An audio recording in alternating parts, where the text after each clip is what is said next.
So guys, welcome back once again.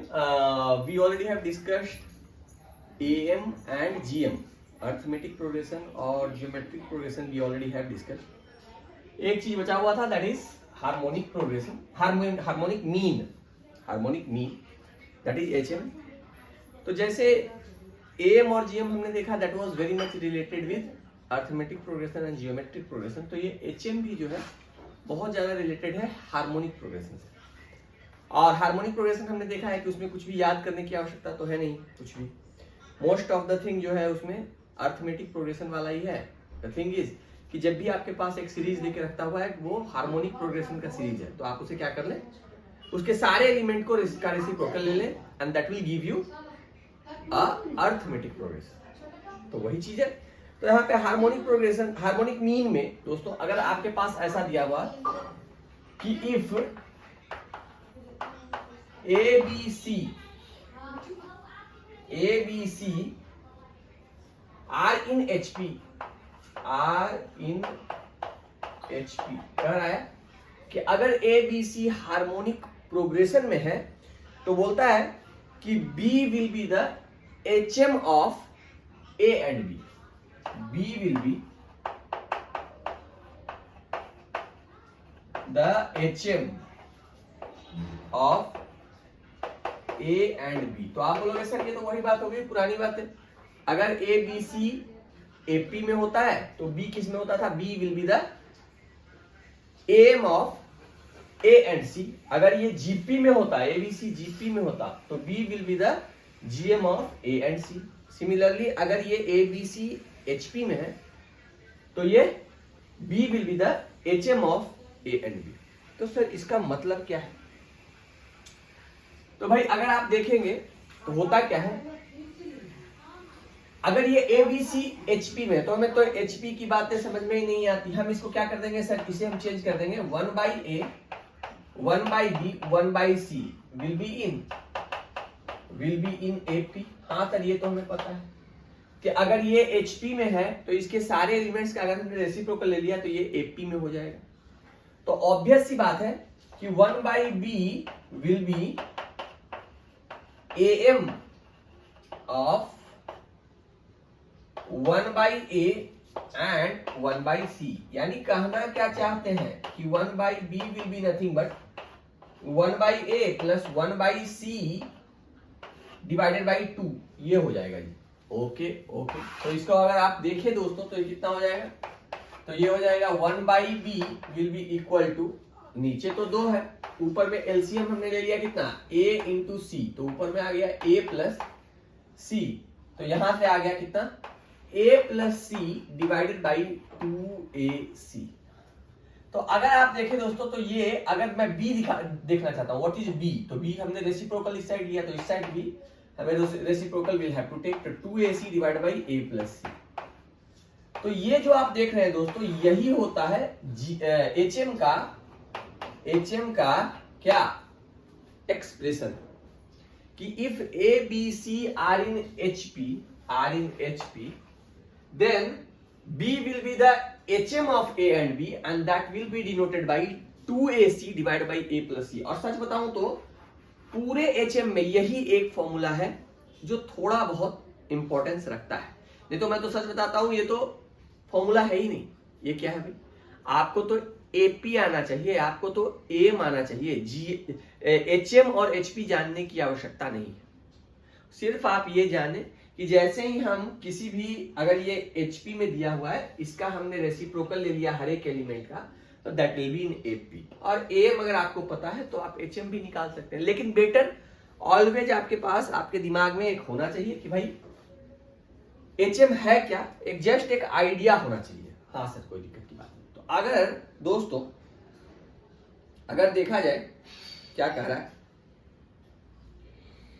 इसमें, एक चीज और कहता है कि अगर आपने n एलिमेंट बीच में अगर आपने इंसर्ट कर दिया, n एलिमेंट अगर आपने इंसर्ट कर दिया, then the sum of reciprocal of n HMs between A and B वो निकालने का है.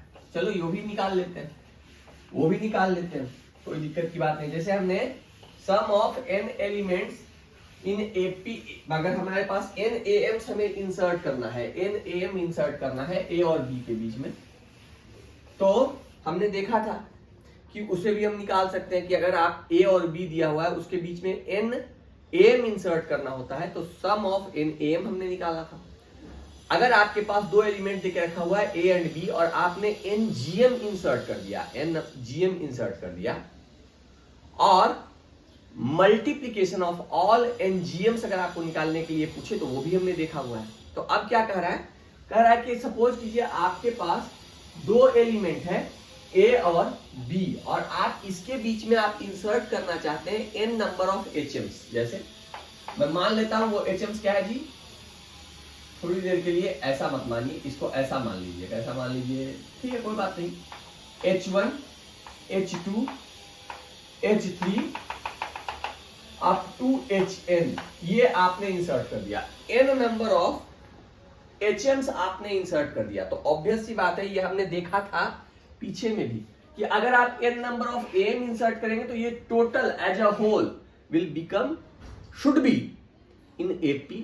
अगर n number of GM insert किया तो ये as a whole this will be in GP। तो n नंबर ऑफ HMs आपने इंसर्ट किया है तो ऑब्वियस सी बात है this whole will be in HP। तो हमें HP का तो फॉर्मूला कुछ पता ही नहीं है, तो हम क्या करेंगे, तो सर हम क्या कर लेंगे कि हम यहां पे इन सबको AP बना लेंगे। तो AP बनाने के लिए क्या करेंगे, 1 by A, 1 by H1, 1 by H2, 1 by H3,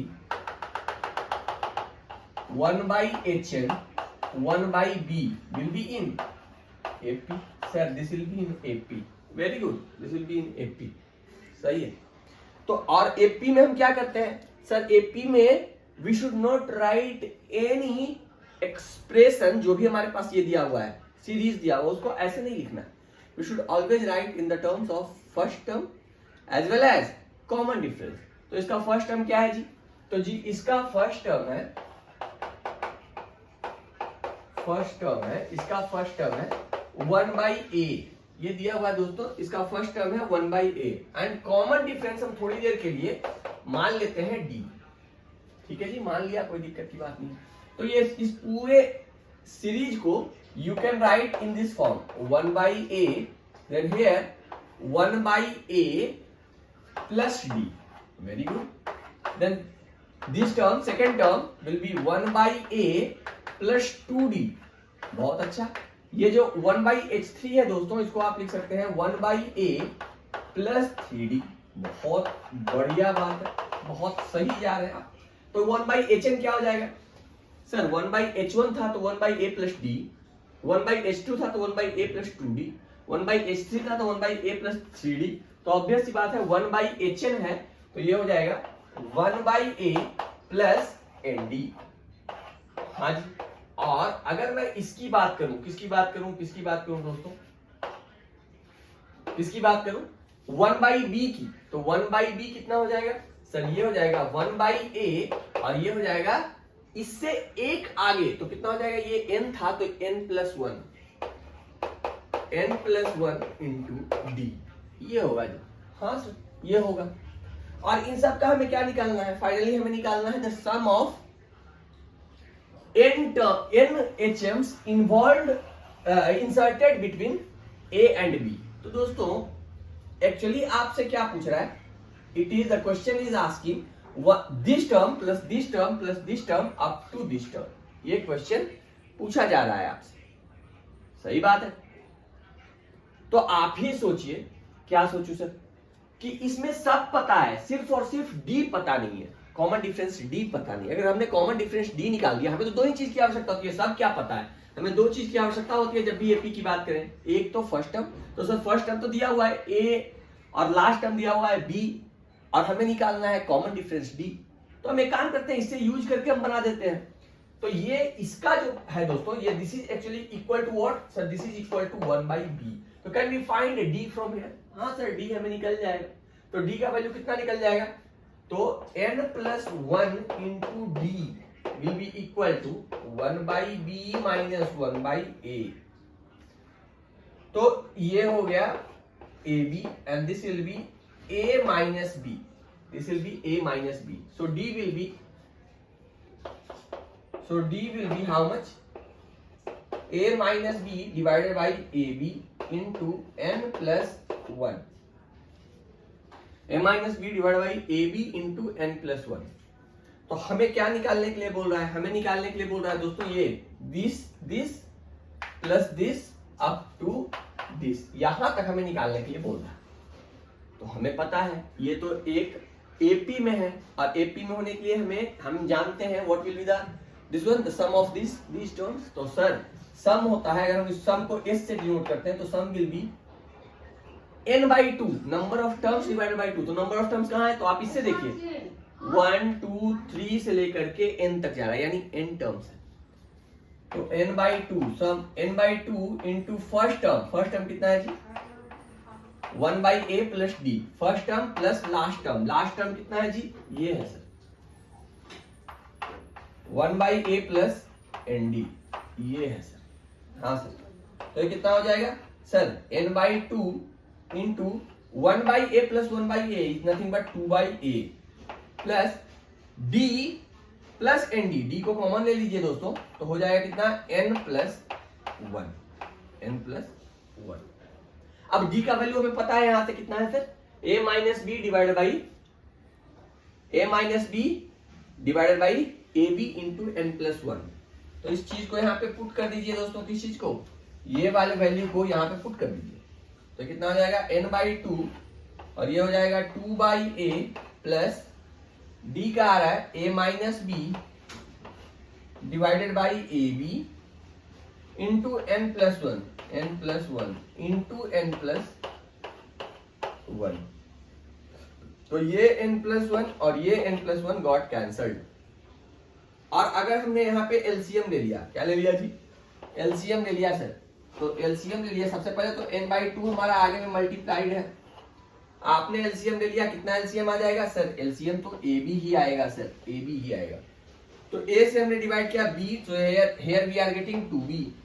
बहुत अच्छा, यहाँ b बच गया, तो 2b। और यहाँ पे कितना आ जाएगा दोस्तों? यहाँ तो कुछ नहीं आएगा सर, 1 ही रहेगा, तो a माइनस b। और अगर आप देखें तो this will be nothing but n/2 2b, यहाँ पहले a and 2b minus b is b, so a plus b divided by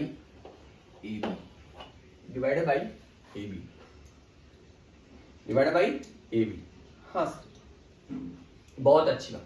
इस 2 को अंदर ले जाइए दोस्तों, तो कितना हो जाएगा? ये हो जाएगा n times a plus b divided by 2ab। और अभी हमने देखा था कि ये क्या है? What is this sir? This is reciprocal of hm of a and b। अगर आपके पास a b c 3 HP है, तो अभी हमने लास्ट में देखा था, लास्ट प्रीवियसली जस्ट जो मैंने अभी रब किया था, तो हमने देखा था, क्या देखा था कि जो hm होता है दोस्तों, hm b will be the hm and that will be equal to what? 2ac divided by a plus c। ये hm होता है, ये hm ऑफ क्या होता है? hm of a and c होता है, hm of a and c। तो अगर आप ध्यान दीजिए तो ये भी क्या है? This is hm of a and b। तो इसको मैं ऐसा लिख सकता हूं, कितना? n times reciprocal of hm of a and b। तो यही एक चीज है। और सच बताइए, आप मुझसे पूछेंगे क्या सर ये आपको याद रहता है? तो मैं बोलूंगा मुझे याद नहीं रहता है भाई। ये आप याद करेंगे तो घर का पता भूल जाएंगे, इसलिए आप इसे याद करने की कोशिश ना करें। आप क्या करें, जो हमने बताया है 1-2 बार करेंगे तो आप with in fraction of time इसको आप कैलकुलेट कर सकते। That's it. तो इस तरीके से दोस्तों हमारा AM, GM और HM ये तीनों चीज हमने सीख लिया, और उस पे हमने इंसर्ट करके भी देख लिया। तो उससे भी जो क्वेश्चंस आएंगे हमारे पास, बेसिक क्वेश्चंस आएंगे, वो सारे क्वेश्चंस हमारे बन जाएंगे, इसलिए कोई दिक्कत की बात नहीं। बहुत ही अच्छी बात है, बहुत ही अच्छी बात है सर। फिर उसके बाद अब हम देखेंगे क्या देखने के लिए जा रहे हैं। इसमें एक चीज क्या कहता है, एक चीज क्या कहता है दोस्तों, बहुत ही अच्छी बात ये बहुत ही अच्छी बात इसने की है यहाँ पे, वो क्या है मैं आपको बता रहा हूं। ये कह रहा है कि अगर आपके पास ए बी सी 3 नंबर्स है, ए बी सी 3 नंबर्स देकर के रखे हुए हैं, हाँ सर कोई दिक्कत की बात, बहुत ही अच्छी बात, 3 नंबर देकर के रखा हुआ है ए बी सी। तो कहता है कि for these numbers actually am will always be greater than gm, will always be greater than hm, ऐसा बोलता है जी, am is always greater equal than gm is always greater equal than hm। और sir ये कब होता है, when possible, जब ये तीनों के तीनों will be positive numbers, अगर ये तीनों पॉजिटिव नंबर्स हैं तभी जाकर के इस चीज को आप इस वाले कंडीशन को आप लिख सकते हैं that am is greater equal than gm is greater equal than hm। और ये जो इक्वल टू वाला पार्ट है ना दोस्तों, ये जो इक्वल टू वाला पार्ट है ये आप तब लिख सकते हैं when a is equal to b is equal to c। अगर a is equal to b is equal to c हो जाए तो am will be equal to gm will be equal to hm। मैं इसको प्रूफ करके भी थोड़ी देर के लिए दिखाता हूं कैसा दिखेगा। अगर am की बात करें तो कैसा दिखेगा sir, a plus b, sorry अच्छा, अगर ये 2 नंबर देकर के रखा रहे तब क्या होगा, इसके लिए है am is greater equal than gm is greater equal than c, ऐसा दिया हुआ। तो अगर आप ये दोनों पॉजिटिव नंबर्स हैं तो am is greater equal than gm is greater equal than hm। तो अगर मैं इसका am लूं दोस्तों तो कितना हो जाएगा, this will be a plus b divided by 2। gm अगर मैंने लिया तो this will be a plus b का रूट अंडर, या इसको ऐसे आप लिखें तो ज्यादा बेहतर है, whole to the power half. और hm की बात करें तो sir this will be equal to 2ab divided by a plus b. हाँ सर कोई दिक्कत की बात नहीं। तो मैंने बोला ये तीनों एक्चुअली में ये ऐसा होता है दोस्तों, कैसा होता है, ऐसा होता है। और ये तीनों बराबर, ये जो इक्वालिटी का साइन है ये तब आएगा when a is equal to b, when a is equal to b। तो जब देखिए आप when a is equal to b हो जाए तो कितना हो जाएगा, am कितना हो जाएगा, a प्लस a बाई 2, कितना हो जाएगा जी, a plus a divided by 2। Very good. तो ये आ गया कितना सर, ये आ गया 2a by 2 that is a। इसकी बात करें तो ये हो जाएगा a into a whole to the power half. So this will be a into a square to the power half that is a। So we have again got a।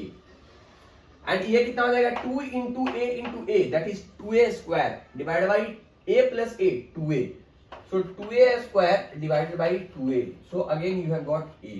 तो देखो दोस्तों, जैसे ही ये दोनों इक्वल हो गया तो you will find am equal to gm equal to hm।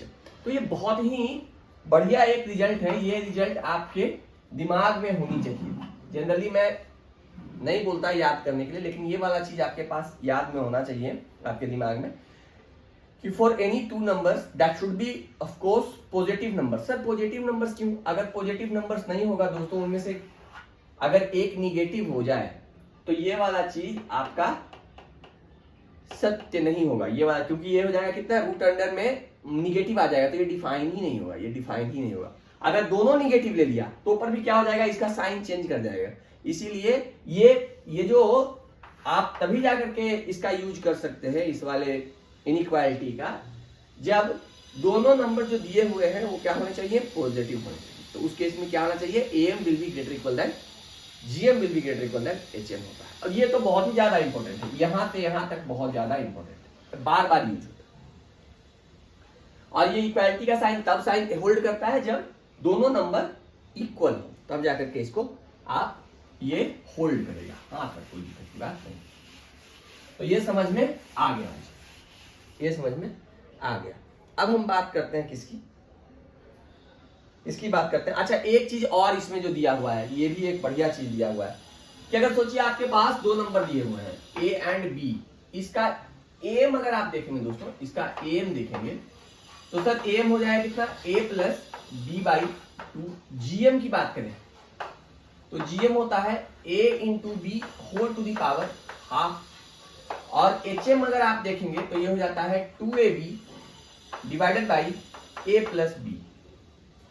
अब ये इसमें कहता है कि अगर आपके पास दो नंबर है जिनका एम जीएम एचएम आपने निकाल लिया, इसको आप थोड़ी देर के लिए ए से डिनोट कर दीजिए, इसको थोड़ी देर के लिए जी से डिनोट कर दीजिए, और इसको थोड़ी देर के लिए एच से डिनोट कर दीजिए। एम को ए से, जीएम को जी से और एचएम को एच से डिनोट कर देते हैं। तो ये कहता है कि A G and H will constitute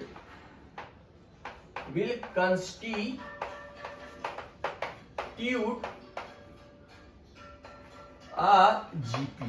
ये तीनों मिला करके एक जीपी बनाएंगे। यानी कहना मैं ये चाहता हूं दोस्तों कि अगर आपने एएम को लिखा, जीएम को लिखा, एचएम को लिखा, ऑफ कोर्स ये नंबर्स होंगे, तो आपने ये तीन नंबर लिखोगे ना, तो ये तीनों मिलकर के क्या बनाएंगे, एक जीपी बनाएंगे। तो जीपी कैसे बनता है सर, जब इनके बीच का रेशियो कॉमन हो। यानी मैं कहना ये चाहता हूं कि G by A will be equal to H by G.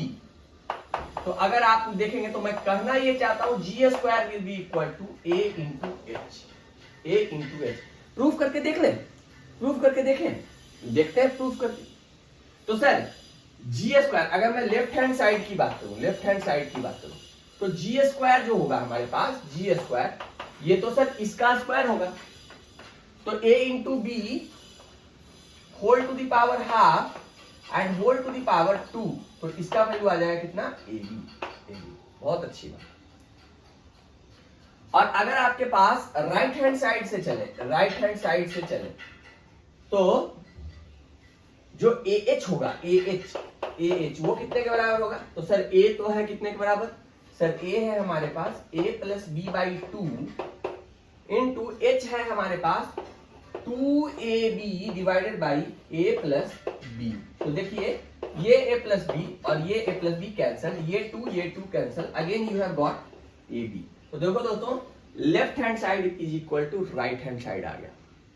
तो ये एक छोटा सा रिजल्ट है जो आपके दिमाग में होना चाहिए। तो एम जीएम एचएम में अगर देखा जाए तो सिर्फ और सिर्फ दो नंबर का एम कैसे निकालते हैं, जीएम कैसे निकालते हैं, एचएम कैसे निकालते हैं, ये पता होना चाहिए आपके पास। अगर एन नंबर इंसर्ट करना हो तो कैसे इंसर्ट करते हैं, उसका बेसिक तरीका आपको पता होना चाहिए। देन एक इनइक्वालिटी आपके पास या ध्यान में होना चाहिए।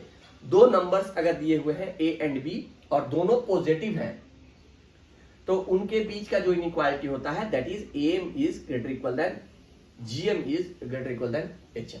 ये हमें पता होना चाहिए। साथ ही साथ अगर दो नंबर दिए हुए हैं और उनका एम ए है, जीएम जी है और एचएम एच है, तो ये तीनों मिलकर के हमेशा एक जीपी कंस्टिट्यूट करते हैं। माने तीनों अगर हमने लिख दिया तो this will form a GP, यानी G square will be equal to A into H. तो ऐसा ये तीनों चीज अगर आपके दिमाग में है तो ये आपका पूरा एम जीएम एचएम का थ्योरी कवर करता है। तो आई होप कि आपको एम जीएम एचएम में अब किसी तरीके का कोई तकलीफ नहीं होगा, किसी तरीके का कोई तकलीफ नहीं होगा। हाँ सर, कोई दिक्कत की बात नहीं। अब देखिए इसमें एक जेई का क्वेश्चन देख लेते हैं। जेई 20 में एक क्वेश्चन आया हुआ था एम जीएम एचएम से। क्या कह रहा है दोस्तों, ये देखिए, कह रहा है इफ एम एम्स, कह रहा है क्वेश्चन है if M Ms and 3 GMs okay are inserted between 3 and 243। 3 and 243 के बीच में दोस्तों m number of M and 3 number of GM insert किए हुए हैं। Very good, that is good. Such that fourth term of AM का fourth term is equal to second term of GM, is equal to second term of GM, ऐसा बोल रहा है। Then find the value of M. I hope कि आपको question clear होगा। Once again मैं बता देता हूं। कह रहा है कि दो नंबर है दोस्तों, कौन कौन सा नंबर है जी, 3 एंड 243। इसके बीच में m number of M insert किया है और 3 नंबर ऑफ जीएम इंसर्ट किया है, और कह रहा है कि फोर्थ टर्म इसका एम का सेकेंड टर्म जीएम के बराबर है। तो बताइए एम का क्या वैल्यू है। और ये क्वेश्चन आया हुआ किसमें, जेई 20 का, जेई 20 का क्वेश्चन आया। जेई 20 है ना, यस जेई 20। तो एक बात तो कंफर्म है कि ये कह रहा है कि फोर्थ टर्म ऑफ एम, इसके बीच में दोस्तों हमारे पास अगर देखा जाए तो 3 एंड 243 के बीच में actually M1 M2 M3 Mn ऐसे करके देखेंगे तो कितने n नंबर ऑफ एम आपने इंसर्ट करके रखा हुआ है। वेरी गुड, कोई दिक्कत की बात नहीं। और साथ ही साथ आपने यहाँ पे 3 जीएम भी इंसर्ट किए हैं, 243 3 जीएम इंसर्ट किए हैं। कौन कौन से, मान लेते हैं वो तीनों जीएम्स है, G1 G2 G3। और कह रहा है इसका फोर्थ टर्म, इसमें जो इसका फोर्थ टर्म है दोस्तों, ये इसके थर्ड टर्म के बराबर है। सही है, कर सकते हैं सर, कोई दिक्कत की बात नहीं, बहुत अच्छी बात।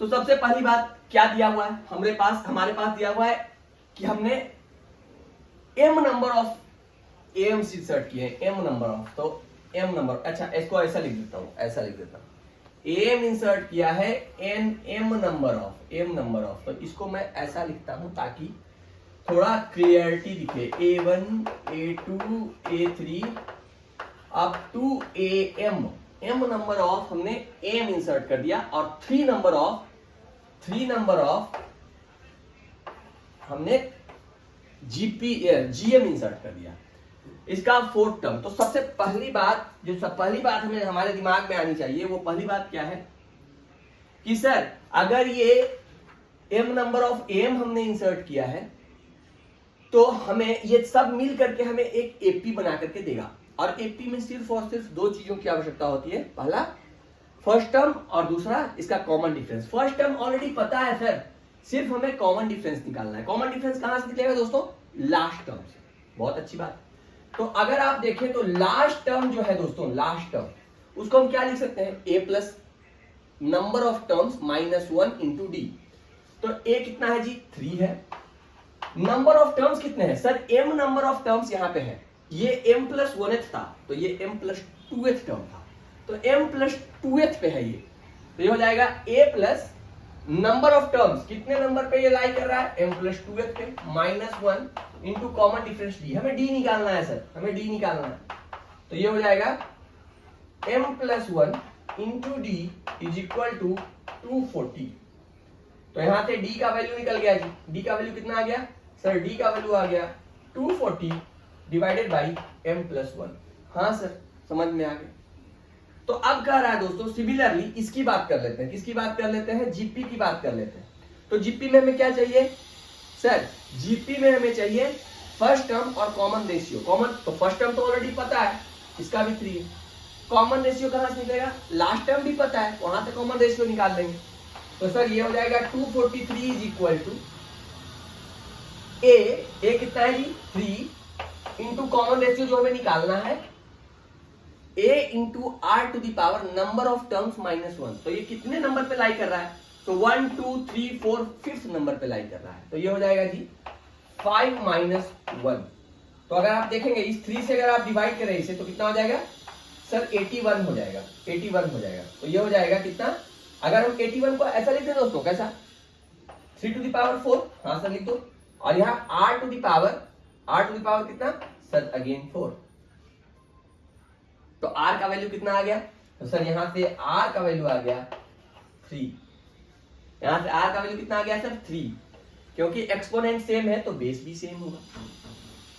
तो r का वैल्यू आ गया कितना, 3 आ गया सर, r का वैल्यू 3 आ गया। अब हम इस चीज को, ये जो हमारे पास दिया हुआ है इसको हम लिख रहे हैं दोस्तों, इसको हम लिख रहे हैं, क्या कह रहा है कि फोर्थ टर्म ऑफ एम, तो इसका फोर्थ टर्म कौन सा होगा, A3 होगा, A3 होगा। वो कितने के बराबर हो जाएगा तो सर a प्लस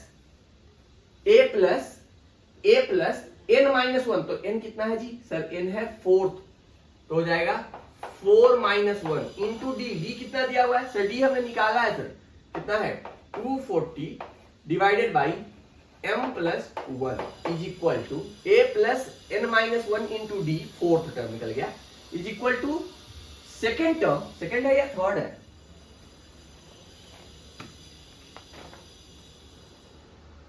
अच्छा सेकेंड टर्म बोल रहा है, second term of G is equal to second GM बोल रहा है दोस्तों। अच्छा क्वेश्चन देखो क्या कह रहा है, क्वेश्चन कह रहा है फोर्थ एएम, ऐसा बोल रहा है दोस्तों, ध्यान दो, ये क्वेश्चन कह रहा है fourth AM is equal to second GM, तो फोर्थ टर्म नहीं बोल रहा है दोस्तों, फोर्थ टर्म नहीं बोल रहा है, हमसे बोल रहा है fourth,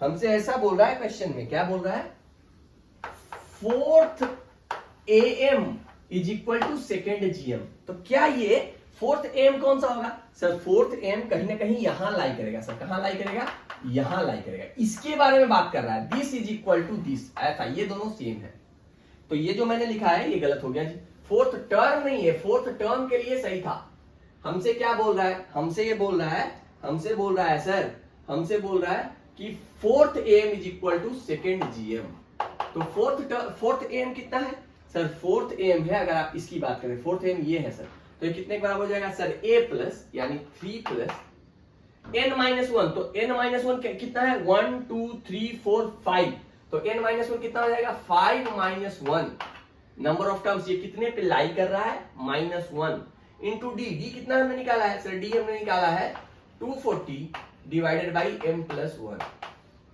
a plus number of terms minus one divided by into D, D तो इतना है हमने निकाल करके रखा हुआ, that will be equal to इसका सेकेंड जीएम, तो सेकेंड जीएम कितना हो जाएगा सर, तो ये सेकेंड जीएम हो जाएगा a इंटू आर, फिर इसमें r मल्टीप्लाई कर दे, तो a इंटू आर स्क्वायर, तो a कितना है भाई, तो a है sir 3 into R square, r कितना है सर, r हमने 3 निकाला हुआ है, तो 3 का होल स्क्वायर, 3 का होल स्क्वायर, तो इसको सॉल्व करके आप बड़े प्यार से m का वैल्यू निकाल सकते हैं, यहाँ तो ऑलरेडी m दिया हुआ है, हाँ सर कोई दिक्कत की बात नहीं है, तो इसको अगर आप देखेंगे तो ये दोस्तों कितना हो गया 27 हो गया सर, 27 हो गया, इस 3 को इधर लेकर के चले जाइए तो कितना आ गया, तो सर इसको आप सॉल्व करना चाहते हैं तो ये हो जाएगा कितना, इसको आप सॉल्व करना चाहते हैं तो इधर बच जाएगा, इस 3 को इधर लेकर के चले जाइए तो ये इधर बचेगा 24 और इधर हो गया 4, तो 4 into 240 divided by m plus one is equal to, इधर आ गया सर तो ये हो जाएगा 24, क्योंकि 27 माइनस 3 24, तो यहां से अगर आप देखेंगे तो ये 6 टाइम्स और इसको फिर डिवाइड करेंगे तो ये हो जाएगा 40 टाइम्स, तो आपका निकल गया m plus one is equal to 40, तो m का वैल्यू आ गया कितना भाई 39, यही था आपका आंसर। तो आई होप कि आपको ये AM GM HM का पूरा कॉन्सेप्ट क्लियर होगा, बहुत ही आसान है दोस्तों, बहुत ही आसान है। तो फिर मिलते हैं नेक्स्ट क्लास में विद AGP, तब तक के लिए जय हिंद जय कर्नाटक।